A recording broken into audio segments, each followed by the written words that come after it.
Hey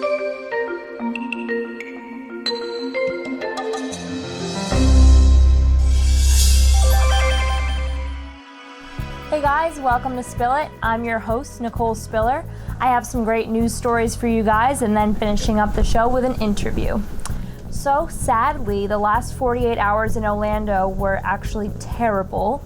There was a mass shooting at an LGBT club, and the Tony Awards actually dedicated the entire organization, the whole award show, to the victims of the shooting. The guests of the Tony Awards said that the theater was filled with love, and it was clear to see that the theater was deeply affected by the entire shooting. And there was also another tragedy in Orlando this past weekend, that Christina Grimmie, a singer, was shot and killed while signing autographs after a show in Orlando. That's terrible. I literally have no faith in humankind. The world woke up to this news on June 11th, and Selena Gomez's father was her manager, which a lot of people don't know. So Selena Gomez was also deeply affected by this. She actually broke down crying during one of her performances that she dedicated to Christina Grimmie while sitting at the piano, and tweeted after the show that she misses her very much and can't believe that she's really gone.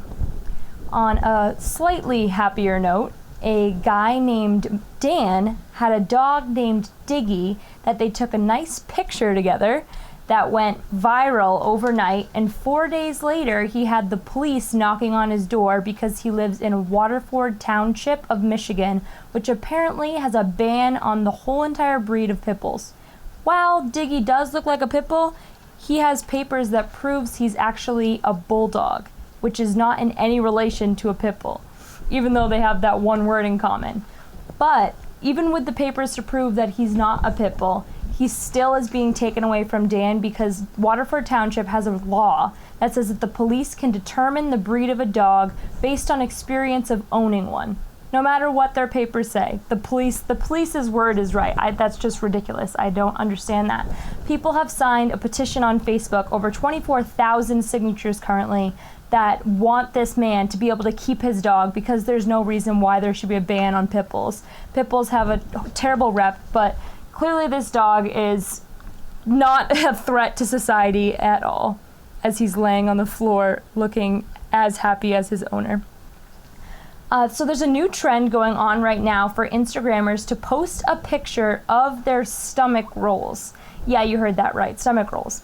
So this Instagrammer, who's famous for being a fitness model, she posted a picture of her stomach just normal, and it was relaxed and she was sitting, and she posted it next to a picture of her posed perfectly with the right lighting, and she just wanted to show the effects of good lighting and posture and how it really does manipulate people into thinking that that's what she looks like all the time. So she just wanted to be very transparent with her followers, and it actually inspired girls all over the world to Instagram their own pictures of their stomach rolls, and they're hashtagging these pictures with the hashtag #LoveYourself. So girls all over the world are jumping on that train thanks to Anna Victoria. I am now joined by celebrity professional photographer Ed Snyder. Hello. Eric, thank you for being with us here today. Well, thank you for having me. I'm sure that you must deal with body image issues and insecurities all the time when you're photographing your subjects. Oh, I do. I do a lot. And how do you handle that? I usually just tell my clients to just kind of relax and be themselves. Don't worry about body image. It's all about what's on the inside. Let me take care of that, and I'll make sure that it shows on the outside. And you do a great job of doing that, as we see in this picture here. Thank you. That's just one example of his work. So I'm sure that you see a picture and don't even see the flaws that they see. I don't. To me, everyone's got something about them that's just amazing to photograph. So with me, I don't really look at the flaws. I try to enhance what they think is the flaws and make them better. So when you're looking through the lens of the camera, when do you know when to snap the picture? How do you know that's going to be a perfect picture? I don't always know that it's going to be a perfect picture. Sometimes the pose can be off, sometimes the lighting's off. It's usually that one, oh my God moment that I just got this amazing, everything has to fall into place, the light, the posing, and the expression. When that happens, then you know that you've got a great picture. And then who is your favorite person to date that you've been able to photograph? I would have to say this girl, Nicole Spiller. She would probably be one of my favorite people I've ever worked with. Oh, come on, besides me. I said famous, not infamous. I would have to say some of the best ones I've worked with are probably the Patriots, the players. They've all been very nice. The organization's incredible. The picture of Gronkowski, he was fantastic to work with, very goofy, fun to I would photograph. imagine so, that he's not very much of a drama queen. No, not as much as Jimmy Garofalo. He seems to be a very pretty boy. So what is it like to work with a professional sports team of that level? It's honoring and it's humbling to be able to get the chance to work with an organization. I mean, they're the 4-time Super Bowl champion New England Patriots. So to be able to get to work with an organization at that caliber and that level is just amazing experience all around, from the people that walk with them, their handlers, all the way up to the actual players themselves. So speaking of the Patriots, you just got back from an amazing trip in the Bahamas to photograph the New England Patriots cheerleaders. I did. That was an amazing time. I want to go back so much. It was 1 week in Bimini in the Bahamas. I was the technical advisor and assistant photographer to Rob Hare. Robert Hare was the photographer, and Mo Mendez was our assistant photographer as well. So that entails you working and sipping on margaritas while... Yeah, I wish it was. Everybody said, they're like, oh my God, you're really... And I am very lucky in to be able to do that, but we're on set.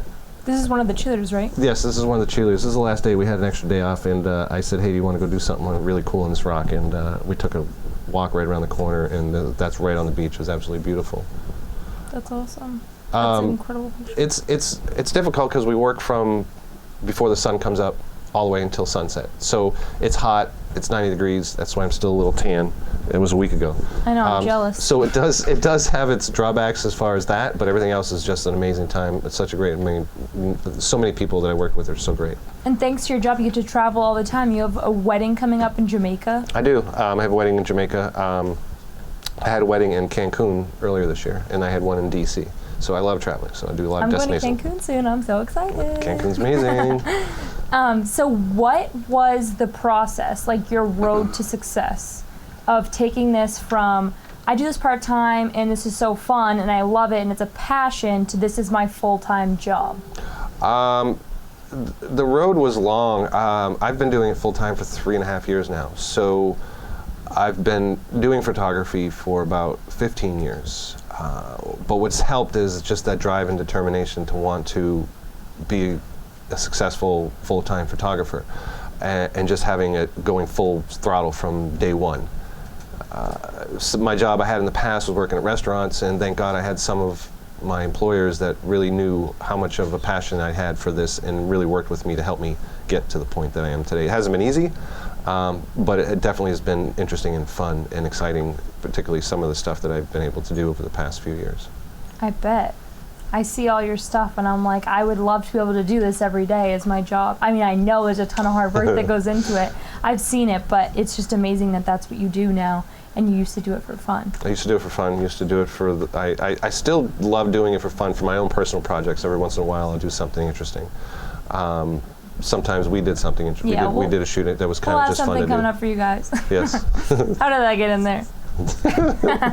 Eric actually That was one of my favorite shots right there. Yep. I love that one. That's actually my headshot for modeling. So who is the most difficult person that you've ever worked with?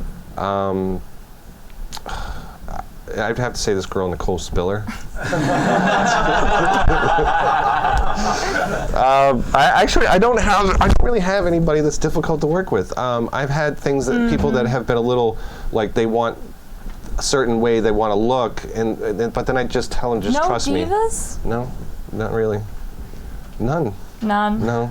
I don't really, haven't had the chance to come across somebody that I don't really like working with. I want to work with everybody I worked with before all the time. So. You're lucky. Yeah. Wish I could say the same. So besides difficult then, what's like the best blooper of your career? Like the funniest moment you've ever had on set? The funniest moment I had on set Oh gosh, I would have to say, and it wasn't really on set, but it was the trip we just had in the Bahamas with the Patriots. We were all waiting for the model and for everybody to come up on the elevator. We're on the 5th floor, so I told the coach, the cheerleaders coach, and the photographer. I said, it'd be funny if we all just stood here and scared the crap out of them when they came out of the elevator. And that had us rolling for about 10 to 15 minutes because their faces were just priceless when we scared them. Oh my God! Did you get it on video? Oh yeah. I was actually the one videotaping it. I had it on my phone. So. That's hilarious. You have to show me that video later, okay? I will. You'll love it.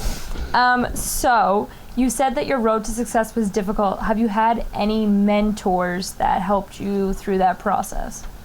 I wouldn't say mentors. I have a lot of people that I look up to and that I follow and respect their work a lot. Those have been inspirational photographers for myself.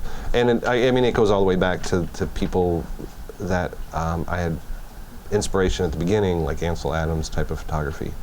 But now it's a lot of the photographers that are up in this area in New England, particularly like Rob, who was the photographer for the cheerleader swimsuit calendar.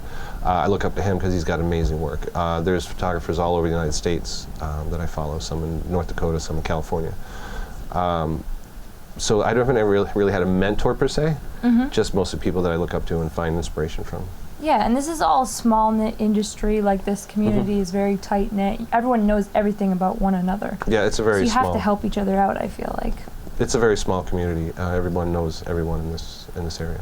So I'm sure that you have people asking you all the time, like, you must be so lucky, like, to be surrounded by beautiful women. I am all the time, but I love it. I wouldn't want to do anything else but that.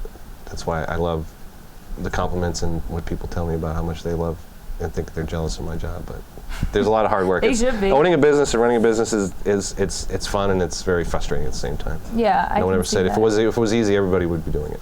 Well, I want to finish up this interview with a thing called the 5 Faves Wrap Up. So we're going to rapid fire some questions. So what's your favorite food? Pizza. What's your favorite color? Blue. What's your favorite TV show? SpongeBob The Big Bang Theory. Oh, what's your favorite camera? The Nikon. And who's your favorite person in the whole entire world? Nicole Spiller. Yeah, that's right. Thank you for coming out. You've been a great guest. Thank For you. Ed Snyder, I'm Nicole Spiller. This was an episode of Spill It. If you want to be where I am right now or where he is, then you need to email info@mindsetgo.com to take the first step.